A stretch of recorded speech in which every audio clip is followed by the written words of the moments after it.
eu não abriria mão da minha liberdade. Para mim, o valor mais importante da humanidade é a liberdade. Não é possível você ser feliz sem ser livre. Não é possível você ter uma vida boa sem liberdade.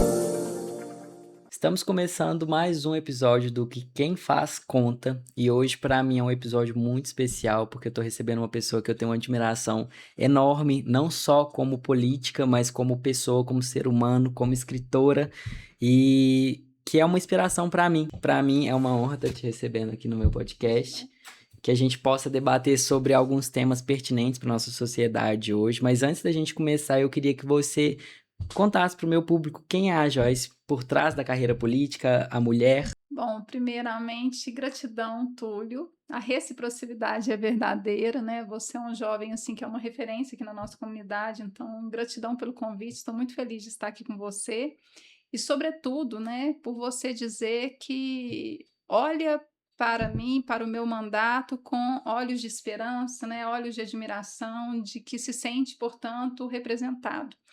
E eu acredito que isso é decorrente de uma trajetória política que começou há muito tempo, né. Eu me lembro que ainda bem mais jovem do que você hoje, eu já ingressei no movimento estudantil da escola normal ali por volta dos meus 13, 14 anos, como presidente do Grêmio Estudantil, e sempre vi, como fundamental a participação política.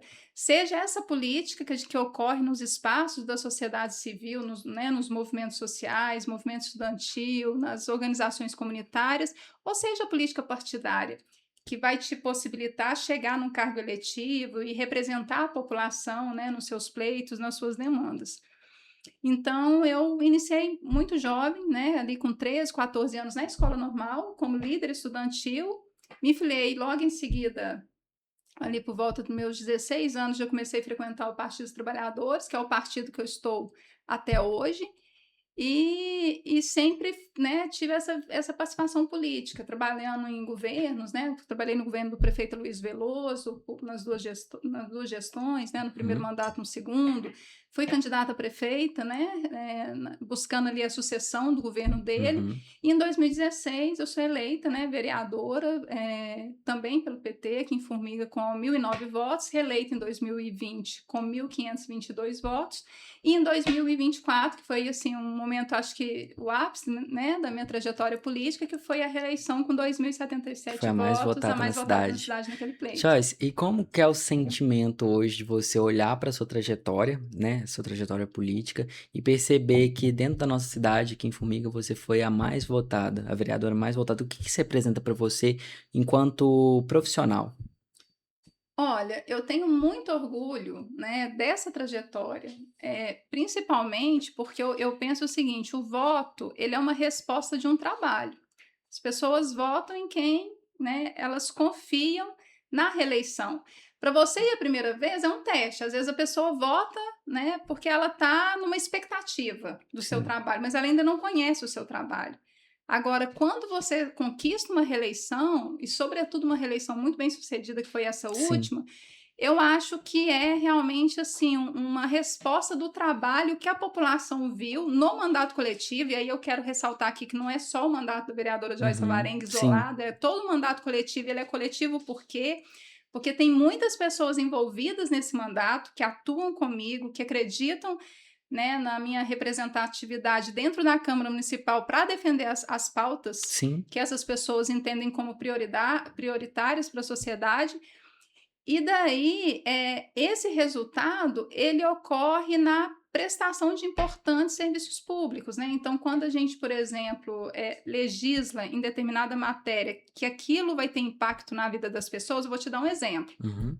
Eu lembro que um dos meus primeiros projetos que eu apresentei foi o Jovem Aprendiz Câmara, que é a garantia do primeiro emprego para jovens do município de Uhum. Formiga, né, trabalharem na Câmara Sim. Municipal como jovem aprendiz, com carteira assinada, com direito a vale transporte Olha que e o legal. melhor de tudo, com a qualificação profissional, né, Uhum. com acesso a um curso que vai qualificar aquele jovem para ele atuar na Câmara depois, aprendendo Vai serviço dar um plano de público. carreira, né? Então, assim, isso eu acho que é, né, foi foi uma conquista do mandato. E depois vieram outros, né? Várias outras leis importantes, né? E que tiveram impacto na vida das pessoas. Uhum.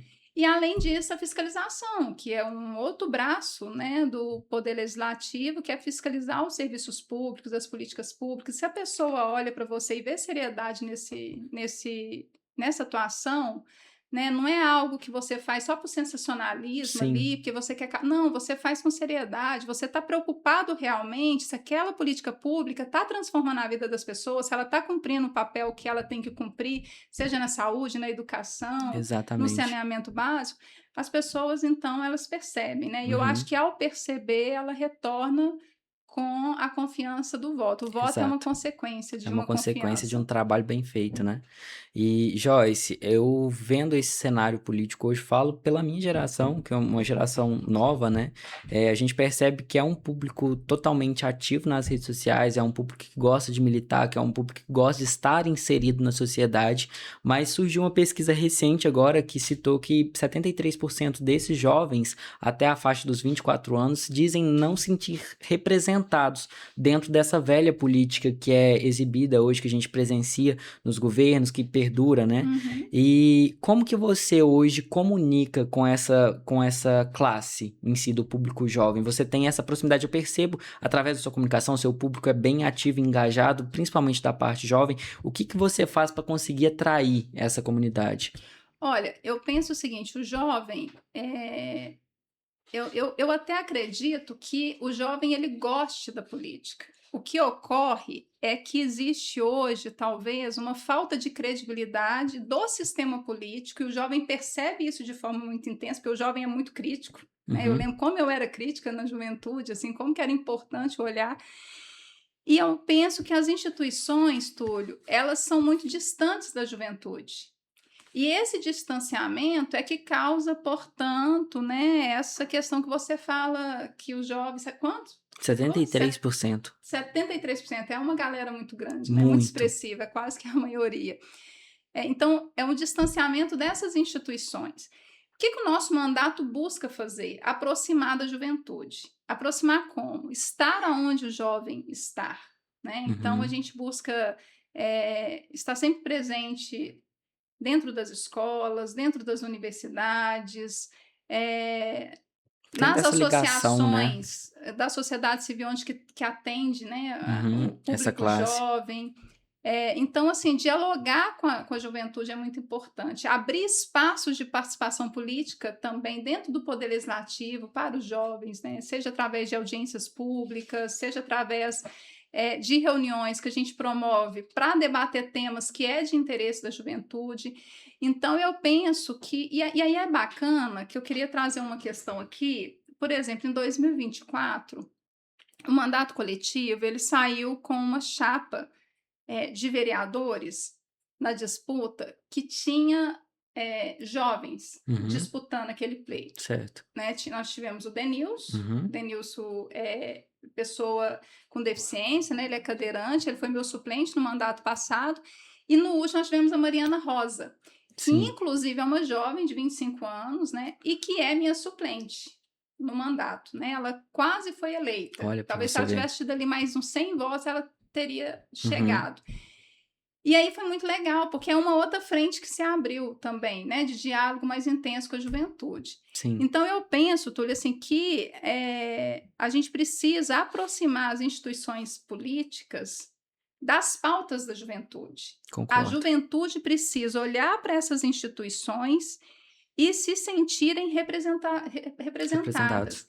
A gente precisa vencer a burocracia Uhum, estatal, a burocracia das instituições, porque isso não vai aproximar com esse os público. representantes com o público jovem. Sim, E vence isso como? Exatamente mantendo um diálogo frequente com a juventude, tendo conexão com as suas pautas mais urgentes. Então, é muito importante a gente ver, né, o jovem está preocupado com a educação, está preocupado com o esporte, com o lazer, está exatamente. preocupado com a cultura, está preocupado com o primeiro emprego, né?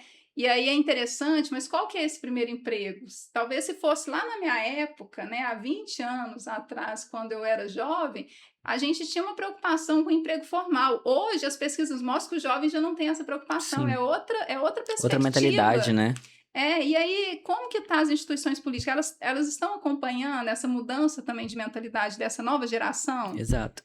E não tem nem como a gente falar de juventude, a gente não inserir o contexto da educação, né? A gente percebe, eu estava até lendo, eu trouxe uma matéria aqui que diz que entre os anos de 2022 e 2025, o Estado fechou quase 40% das escolas de ensino médio integral. Caiu uma média de 1.223 para 813 unidades. E nesse mesmo período, o governo atual, né, chamou os estados do Norte e Nordeste de vaquinhas que produzem pouco, sendo essas os estados que mais elevaram o nível de investimento na educação. Então, hoje, como que você percebe nesse cenário de estado, né, Minas, o investimento nesse jovem, na educação? Olha, se a gente conversar com, né, trabalhadores da educação e com estudantes, sobretudo aí do ensino médio, que é o público da educação de responsabilidade do Estado, portanto, né, que nos últimos anos foi gerido pelo ex-governador Romeu Zema, a gente vai perceber que a ideia é a mesma. Foi uma gestão de precarização da educação. Sobretudo porque o Zema ele optou por uma queda da educação integral, então ele não, além de não fomentar o ensino integral, ainda ele diminuiu o acesso ao ensino integral. Ele optou por uma municipalização forçada, né, com o Uhum, projeto Mãos Dadas. Inclusive, a gente realizou aqui várias audiências públicas na Câmara Municipal, pautando essa questão, porque várias escolas do município, né, houve uma tentativa de fazer uma municipalização vertical, uhum. sem dialogar, né, com a comunidade escolar. O Tonico Leite, por exemplo, né, A transformação do colégio militar, né? exatamente. Foi na época, antes ainda do Colégio Militar, foi uma questão assim que a gente fez audiência pública porque a ideia era transferir para o município sem uma preocupação com aqueles alunos que estavam ali inseridos, né, pela rede estadual. E o projeto Mãos Dadas, ele era um projeto que ele transfere a responsabilidade da educação do ensino fundamental 2 para o município, mas sem nenhuma contrapartida, né, sem pensar na questão do custeio desse ensino, portanto, onerando as prefeituras, né? A terceirização e parcerias com escolas privadas, né? Foi Uhum, outra questão que foi um dos focos dele, né? Quer dizer, tirando totalmente a responsabilidade de gerir a educação. E isso tudo, né, somado à questão da desvalorização dos trabalhadores, né? Então a gente exato. viu aí que foram anos sem reajustes, né, sem ganho real nos seus salários e muitos ataques mesmo aos Uhum, trabalhadores da educação, inclusive quando, né, iam ter os movimentos grevistas e tudo, né? Muitos se sentiam, inclusive, constrangidos mesmo, com medo de uhum. perder dia de serviço, corte de salário ali, né, durante aquele movimento. Então, assim, foi uma gestão fracassada do ponto de vista da qualidade da educação. E a gente percebe que quando não há esse olhar atento para a educação hoje, a gente tende ao fracasso, né? Enquanto sociedade, no modo geral. A gente percebe essa insatisfação tanto por parte dos profissionais atrelados à área da educação, e uma pauta que eu acompanho, né, ao longo da sua trajetória, que você traz muito para perto, é a questão da causa das mães atípicas. Também surgiu uma notícia aí no último ano, no final do último ano, não sei se você recorda, sobre mães que foram na Assembleia Legislativa por negação de vagas escolares por causa desse amparo, né, das mães autismo, com crianças com autismo em si. E você tem propriedade de fala porque você acompanha de perto essa trajetória, você percebe a luta até na nossa própria cidade também, tem uma movimentação. E hoje, como que você enxerga esse cenário? Então, essa questão é até interessante, porque em Formiga, na rede municipal, nós temos o CEMAP, né, que é o Centro Municipal de Apoio à Aprendizagem, que ele é voltado para alunos com deficiência e alunos atípicos. Então, a gente tem ali um atendimento, maior parte do atendimento com alunos com TEA, né, e com uma demanda reprimida enorme. né? Então, assim, a maioria dos atendidos hoje, eles não conseguem mais do que uma vaga, mais do que um dia na semana de Uhum. atendimento. Isso dentro da rede municipal. Se a gente olhar para a rede estadual, a situação ainda consegue ser pior, porque o que, né, deve ser oferecido, que é o professor de apoio e as salas de suporte, Uhum. né, a esses profissionais Certo. das escolas estaduais para atender os alunos atípicos, isso não tem. E não existe o CEMAP Uhum. na rede estadual. E o CEMAP na rede municipal vai atender só a rede municipal. Então, o Uhum. aluno que está na estadual, ele não é atendido no município, né, dentro Entendi. do CEMAP. Isso é um problema. Isso é um problema gigantesco, porque é lá dentro desse equipamento que a gente vai ter acesso à fonoaudiologia, à terapeuta ocupacional, né? Enfim, há uma série de profissionais que são extremamente importantes para garantir esse atendimento especializado às pessoas atípicas, né? Aos alunos atípicos. Então, assim, no Estado, né, o que aconteceu?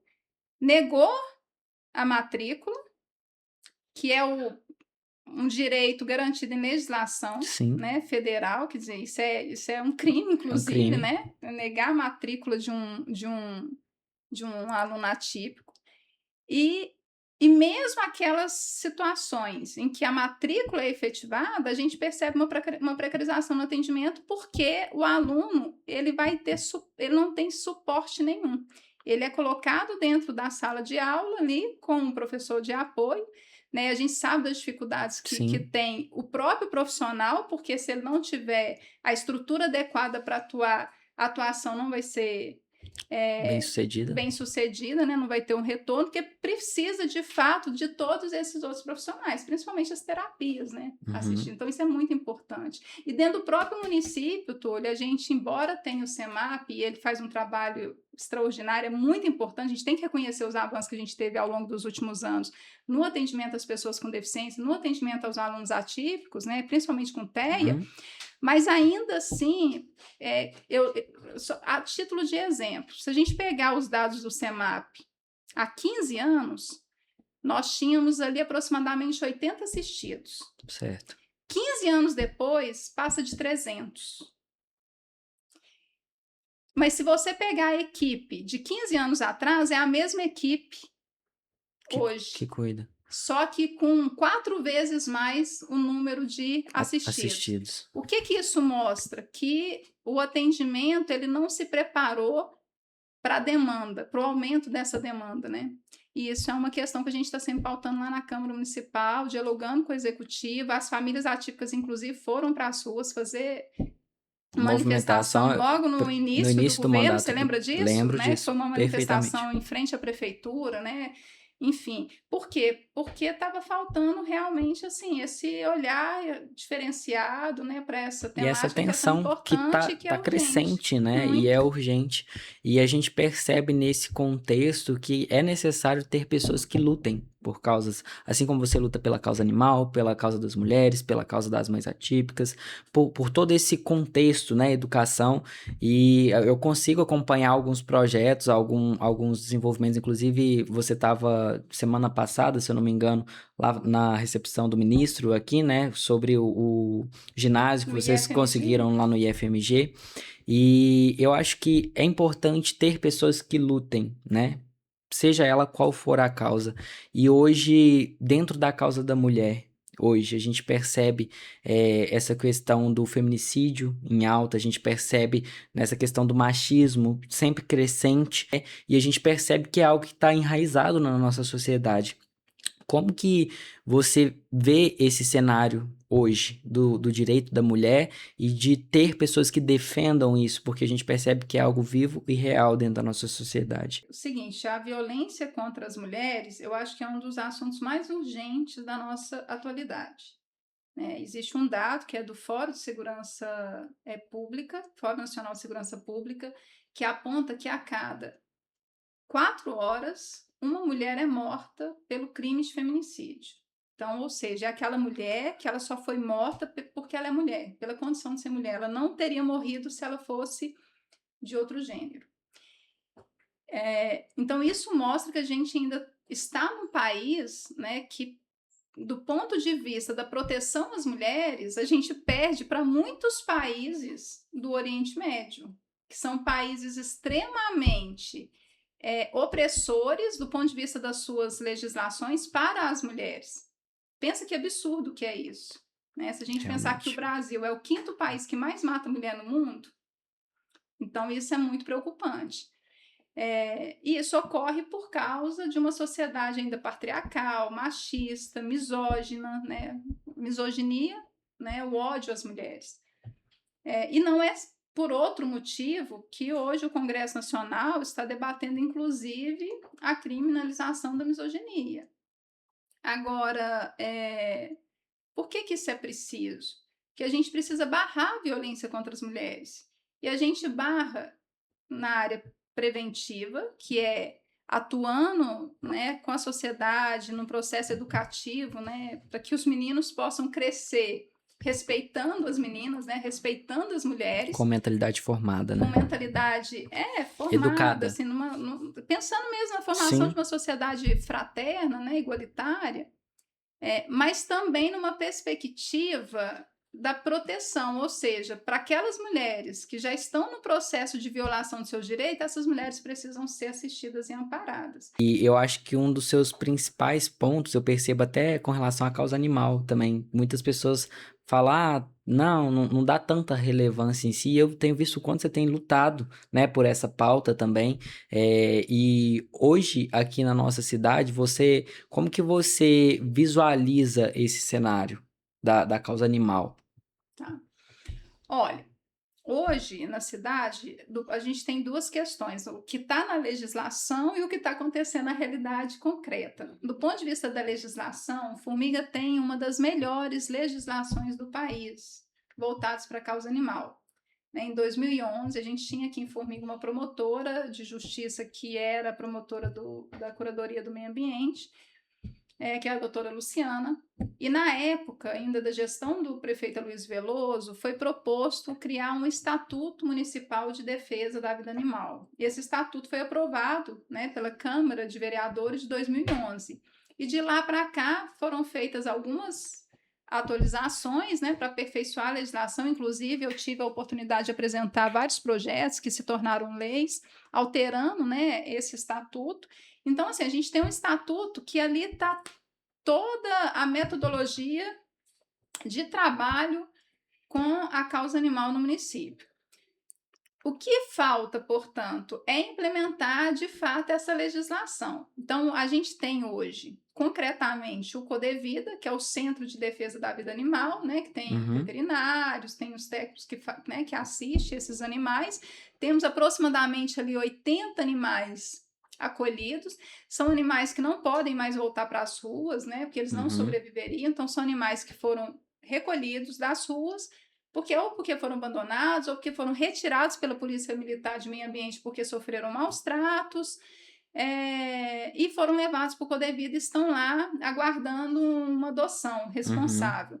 A maioria, infelizmente, né, não conseguiram adoção, então permanecem lá acolhidos. E já em superlotação, né, o atual espaço não comporta mais. Mas o que falta? Falta aplicar o que está dentro do estatuto, que que a gente fala, é o cadastro, ou seja, todo animal de formiga tem que ser cadastrado. A gente tem que ter um censo da população animal no município, saber quantos animais de fato o município de Formiga tem. Desses animais que nós temos, quantos são de rua, quantos têm proprietários, qual que é a situação desses animais. Então, o cadastro é muito importante. A castração, porque é com a castração que a gente vai evitar a superpopulação animal nas ruas, né, que é um problema crônico que a gente tem aqui, né, assim, alvo também de audiência pública, inclusive.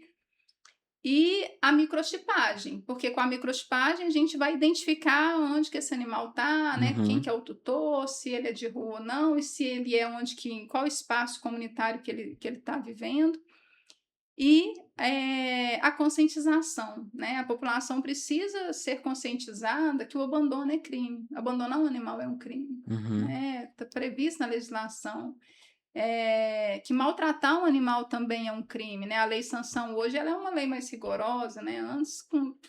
Antes você praticava um crime contra os animais, pegava uma pena branda, né? Menos de Uhum. 2 anos, era só uma contravenção. Hoje não, hoje chega a 5 anos com a lei Sim. sanção. Então, a gente precisa, assim, reestruturar o Codevida para que ele cumpra de fato seu papel, né? Para que ele tenha condições de ter esse banco de dados confiável, Uhum. de ter uma política de castração permanente, né? De cobrar também do particular para que castre os seus animais, né? Porque Sim, isso é o mínimo. é o básico. E que a população seja conscientizada. Agora, o poder público tem um papel nisso, né? Ele deve desenvolver todas essas ações e muitas vezes isso fica a cargo da iniciativa privada, que são as ONGs protetoras. Em Formiga, Uhum. nós temos 3 ONGs registradas: a PAF, que é a mais antiga, a Anjusgar e a última, né, que foi criada, que é a A3, Apaixonados por Cães. Sim, legal. E não tem como a gente passar por essa conversa, né, e não falar sobre os problemas estruturais da nossa cidade. Antes da gente ir para o final, eu queria saber sua opinião. É uma coisa que a população formiguense quer saber, principalmente o assunto que mais tem se comentado é a Ponte dos Três Irmãos. Como que tá essa logística? A cidade, o comércio está sendo prejudicado? Quem está lutando por isso? Como que tá o desenvolvimento, o andamento? Qual que é a sua visão geral sobre esse assunto? Uhum. É, Bom, as chuvas, né, elas do dia 23 de janeiro, né? Então foram as chuvas do dia 23 de janeiro que trouxeram diversos estragos na cidade, né, que ocasionaram perdas e danos significativos, principalmente na encosta, né, do Rio Formiga e Rio Mata Cavalo. E a questão mais grave para nós, né, que eu penso que foi a interdição da Ponte dos Três Irmãos, porque uma cidade que ela tem um comércio tão pungente como o nosso, que é tão forte, e que tem uma ponte eu falo assim, que é o coração da cidade, ali dividindo o comércio ao meio, Exatamente. realmente isso trouxe sérios problemas para os trabalhadores, sobretudo para os comerciantes, né? Aqueles comerciantes que estão do lado onde que está localizado ali o Banco do Brasil, são os Sim, maiores prejudicados, é onde que realmente ocorreu o maior esvaziamento de pessoas, e os estudantes que se deslocam, né, nessas exato. duas áreas do centro. Então, quando teve a declaração da situação de emergência, desde o início eu iniciei um processo de diálogo com o prefeito Laércio, né, colocando mesmo à disposição o nosso mandato para articular junto ao governo federal os recursos necessários para trazer para a Formiga para fazer as obras de restabelecimento e reconstrução. Inclusive, naquele momento, né, a gente tinha o apoio significativo do deputado Uhum. federal Dair Cunha, que hoje está, né, ministro do Tribunal de Contas da União, e que ele teve um papel muito importante, porque ele fez toda uma articulação no governo federal, levou a gente, inclusive, dentro da sala do ministro Valdez Góes, que é o ministro do Ministério da Integração e do Desenvolvimento Regional, onde está localizada a Uhum. Defesa Civil Nacional, e ali, então, a gente pactuou, né, assim, que todos os recursos que Formiga precisasse para reconstruir a cidade, que o governo federal iria, né, liberar, Sim. agora, desde que apresentasse os respectivos planos de trabalho e a documentação necessária. A prefeitura fez isso. E aí, foram liberados ao todo mais de 15 milhões de reais, né, 10 milhões e 200 para restabelecimento. Então, por exemplo, onde que teve queda de encosta, né, Uhum. nos rios Formiga, Mata Cavalo, ali também córregos ali próximo ali ao bairro São Luís, na rua São Luís Uhum. Gonzaga, teve problema ali também. Então veio um recurso significativo para reparar essas áreas. E só para a Ponte dos Três Irmãos foram garantidos mais de 5 milhões para demolição e para reconstrução. Então o recurso está garantido, o que falta é executar o projeto, né? Então, Uhum. assim, É o há que a gente fala que não uma. adianta ter o plano e não ter a ação, né? Então, assim, o que eu percebo é que a sociedade formiguense está numa expectativa muito grande, não sem razão, né? E até agora a gente viu muito pouco de obra De fato realizada acontecendo, né? para Para dar aquela esperança. restabelecer, né, a essas perdas e danos. E não é por falta de recurso financeiro, porque o recurso financeiro foi garantido, né? Então, assim, a gente está nessa expectativa aí de que a prefeitura, né, agilize Esse esses andamento. projetos, principalmente da Ponte Três Irmãos, que eu acho que é o mais urgente, né? Eu até falava ontem lá na Câmara Municipal durante a reunião o seguinte, que uma cidade que tem a característica de formiga tão forte, que é o comércio, e que ela é cortada ali, né, tem o seu centro, a sua área central cortada pelo rio Uhum. Formiga, e portanto, por uma ponte tão importante, com aquele desastre dos 23 de janeiro, nos primeiros 15 dias teria que ter tido uma passarela Uma construída. providência, né? Imediata. Para facilitar o tráfego, né, de pessoas. E até para diminuir o dano ao comércio E, mesmo e, local, né? assim, dá uma sobrevida, né, a essas pessoas que já estavam passando por um processo de crise há muito tempo. A gente sabe que a crise do comércio ela não é só por causa da Ponte Três Irmãos. Exato. Hoje, né, com a emergência das lojas virtuais, né, Sim. enfim, comércio hoje ele é globalizado, né? Então, isso também já vem de um tempo, né? Esse impacto Sim. sobre a economia da cidade no setor de comércio. Mas que, obviamente, com a interdição da Ponte dos Três Irmãos, a situação ficou muito mais caótica, né? Muito mais complicada. Então, agora a gente está aí nessa expectativa dessa construção da ponte. Existe segundo, né, a equipe técnica da prefeitura, existe uma dificuldade, porque debaixo da Ponte Três Irmãos está uma adutora do SAAI, então é onde que está sendo feita a transferência dessa adutora, né, para que então possa ser demolida a ponte e feita a reconstrução. Entendi.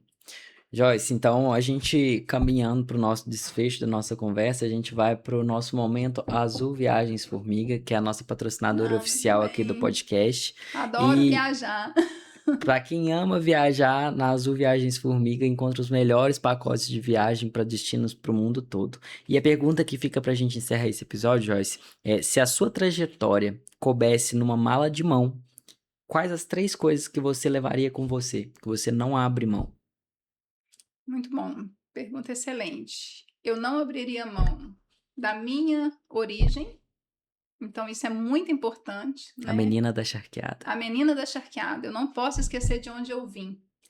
Porque eu não seria a Joyce que eu sou hoje se eu não tivesse passado por todos os momentos que eu passei, sobretudo, né, a situação difícil mesmo ali daquele início de vida, Seu sabe? processo evolutivo. Então a minha origem é muito importante, para mim eu não abriria mão disso. Eu não abriria mão da minha liberdade.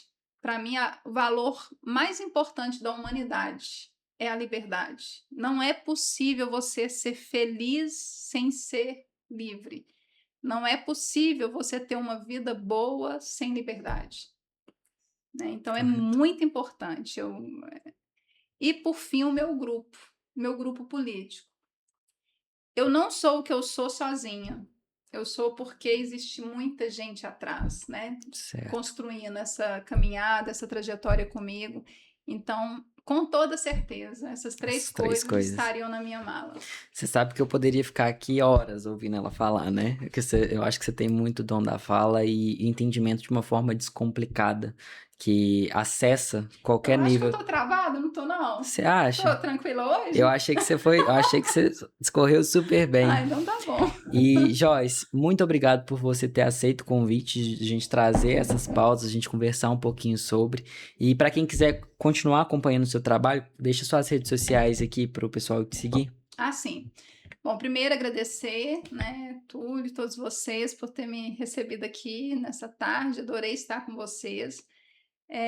A minha rede social é Joyce Alvarenga 13, a do Instagram, né? Perfeito. Então, só mandar lá quem quiser, né, comunicar com a gente, trazer alguma demanda, alguma ideia, alguma proposta, me chame lá. É interessante porque muitas leis municipais que é de minha autoria, que eu apresentei, surgiram através desse feedback com a comunidade, sabe? Assim, as Uhum. pessoas mandam, né, a mensagem, dá uma ideia, a gente vê que aquela ideia tem potencial, responde uma demanda da Uhum. sociedade e apresenta em forma de projeto de lei que depois vai virar uma lei Pois para o é. futuro da cidade. Então chama a gente lá, Joyce Alvarenga 13. E se Gratidão. você gostou desse episódio, te convido a se inscrever no nosso canal, deixar nos comentários a sua opinião que a gente vai estar respondendo. E segue a gente na nossa rede social oficial que eu vou deixar aqui na descrição para vocês. E é isso, muito obrigado. Até um próximo episódio. Obrigado, Até. Joyce. Gratidão.